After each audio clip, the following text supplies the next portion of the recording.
سڵاتان لەبێت و ئەم کاتتان باش بینەرانی خۆشەویستی تەلەڤیزیۆنی کۆمەڵە بە یارمەتی هاوڕێیانی هاوکارم لەگەڵتانم بۆ پێشکەشکردنی گەشتی هەواڵەکانی ڕۆژی یەکشەممە سەرەتا سەردێڕی گرنگترین هەواڵەکان. بەرزبوونەوەی ڕێژەی گوشاری هێزانیەکان لەسەر هاوڵاتیانی شاری کرماشان، ناڕزایەتیەکانی خەڵک لە شابات و پاشەکشەی هێزەکانی ڕژیم، گیانبەختکردنی خوێندکارێکی خەڵکی شاری مەریوان بە تەقەی هێزەکانی ڕژیم لە تاران، بەربڵاوبوونەوەی هێرشی چەکدارانی سەر بە حکوومەتی کاتی سووریا و گیانەدەستانی لانیکەم 30 هاوڵاتی بە تەقەی هێزەکانی ڕژیم لە نەیشابوور.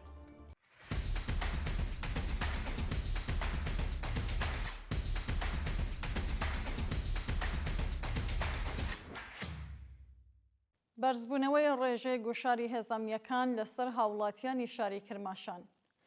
بەپێ راپۆرتەکان هاوکات لەگەڵ بەردەوامی ناڕزایەتی خەڵک لە شاری کرماشان و کۆبوونەوە لە چەندین گەڕەکی ئەو شارە، هێزەمیەکانی ڕژیم گوشارێکی زۆریان خستووەتە سەر هاوڵاتیان.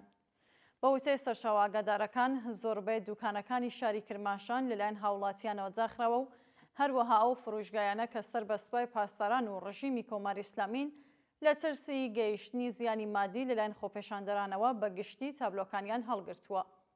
هەروەها راپۆرتەکان ئاماژەبەوە دەکەن کە هێزەکانی ڕژیم لە هەموو ڕێگاکانی هاتوچووی هاوڵاتیان بۆ شاری کرماشان وێزگای پشکنینیان داناوە و تەنانەت کۆمەڵێک لە ڕێگاکانی دیکەیان داخستووە.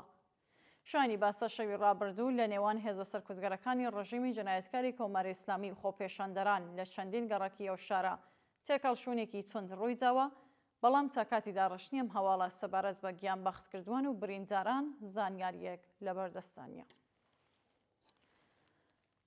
ناڕزایەتیەکانی خەڵک لە شاباد و پاشەکشەی هێزەکانی ڕژیم.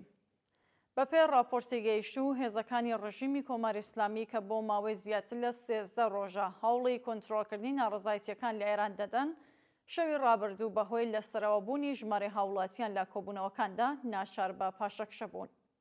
بە وتەی سەرچاوەکانی هەواڵ، دانیشتوانی شاری شاباد سەر بە پارێزگای کرماشان شەوی شەممە 20 بەفرانبەری 1404 هەساوی سەرەڕای هەموو هەوڵەکانی هێزەمیەکانی ڕژیمی کۆماری ئیسلامی بۆ کۆسایی هێنان بە ناڕزایەتیەکانی خەڵک ڕۆژانەتە سەر شەقامەکان و تەنانەت چەندین گەڕەک و شەقامی ئەو شارەیان بە تەواوەتی کۆنترۆڵ کرد.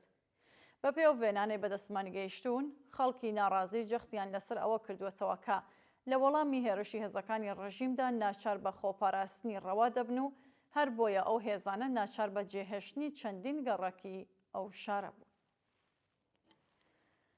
گیانبەختکردنی خوێندکارێکی خەڵکی شاری مەریوان بە تەقەی هێزەکانی ڕژیم لە تاران.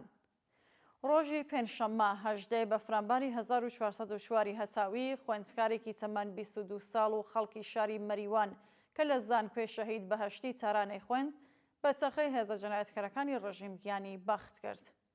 بەپێ راپۆرتەکان ئەو هاوڵاتیە بە ناوی ڕۆبینا ئەمینیان ڕۆژی پێنجشەممە کاتی هاتنەدەرەوەی لە زانکۆ بە تەقەی هێزە سەرکوتگەرەکانی ڕژیمی کۆماری ئیسلامی لە پشتی سەرەوە دەست بە جێگیانی بەخت کردووە. شانی باسە بنەماڵەی ئەو جوانە پاش سەردانیان لە ناوەندامنیەکان سەرەتا داخوازیان بۆ وەرگرتنی تەرمی ڕۆڵەکەیان ڕەتکرایەوە، بەڵام پاشان تەرمەکەی ڕادەستی بنەماڵەکەی کراوە. بە وتەی سەرچاوە ئاگادارەکان، پاش گەڕاندنەوەی تەرمیە و گیانبەخت کردووە بۆ شاری کرماشان لەلایەن هێزەمنیەکانەوە ئیزنی بەڕێوەبردنی ڕێوڕسمی ئەسپەردەکردنی تەرمیە و گیانبەخت کردووە بە بنەماڵەکەی نەدراوە و تەرمەکەی بە بەشداری تەنانەت خزمەکانی ئەسپەردەکراوە. بەربڵاوبوونەوەی هێرشی چەکدارانی سەر بە حکوومەتی کاتی سووریا. بەپێ راپۆرتی ناوەندی ڕاگەیاندنی هێزەکانی سووریای دموکراتیک لە ئەنجامی هێرشی چەکدارانی سەر بە حکوومەتی کاتی سووریا بۆ سەر دەیر حافر 4 هاوڵاتی مەدەنی گیانیان لەدەستەوە. بەپێ ئەو وێنانەی بەدەستمان گەیشتوون، چەکدارانی ڕژیمی کاتی سووریا لە چەندەمین ڕۆژی بەردەوامدا بەچڕی گەڕەکەکانی شێخ مەقسوود و ئەشرەفییان بردومان کردووە و هەروەها تەنانەت دەستیان بە هێرش بۆ سەر ناوچەی دەیر حافر لە باکوور و ڕۆژهەڵاتی سووریا کردووە. راپۆرتەکان ئاماژەبەوە دەکەن کە لە ئەنجامی هێرشەکانیاندا 5 ئەندامی هێزەکانی یاسایشی ناوخۆی ئەو دوو گەڕەکە گیانیان لەدەستەوە و هەروەها لە ئەنجامی هێرشی یاسایشی ناوخۆ بۆ سەر بنکە و بارەگاکانی چەکدارانی ڕژیم چەندین کەس لە هێزەکانی سەر بە حکوومەت کوژراون.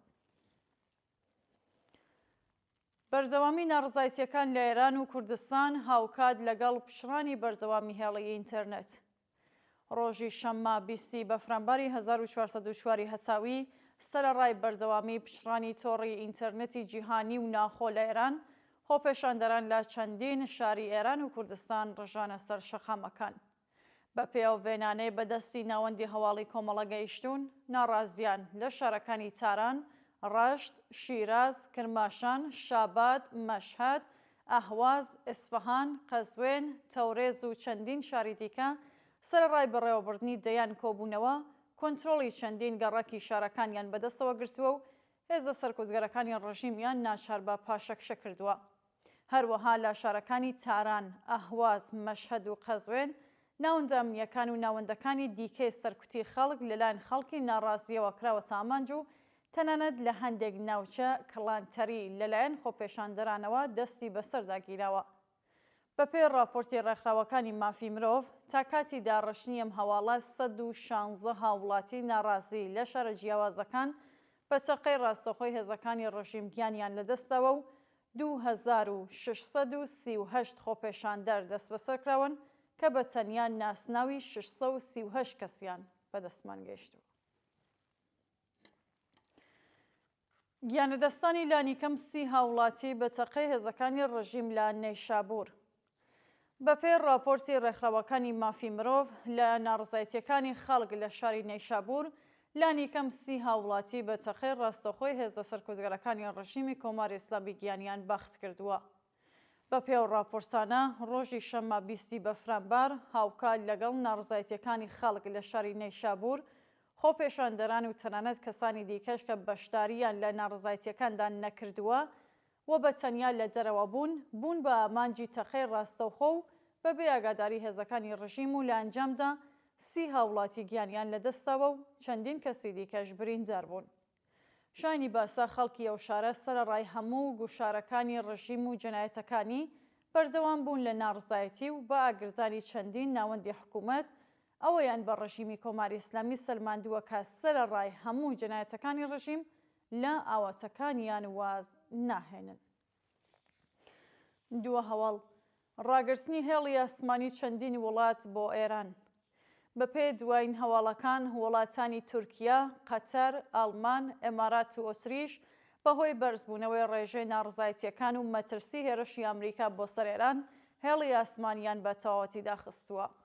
بەپێی راپۆرتەکان کۆمپانیاکانی قەتەر ئەیروەیز، ئێمارات، تۆرکیش ئەیرلاینز، ئۆتریش ئەیرلاینز، پێگاسۆس و فلای دۆبەی کە لە گەورەترین کۆمپانیاکانی هێڵی ئاسمانی لە جیهاندان بەهۆی بەرزبوونەوەی ڕێژەی ناڕزایەتیەکان لە ئێران و هەروەها مەترسی هێرشی وڵاتی ئەمریکا بۆ سەر ناوچە هەستیارەکانی ڕژیم بە تەواوەتی هێڵەکانیان لەسەر ئێران داخستووە. بینەرانی خۆشەویست، هەواڵەکانتان پێشکەشکرا، هەر شاد و ئاسوودە بن.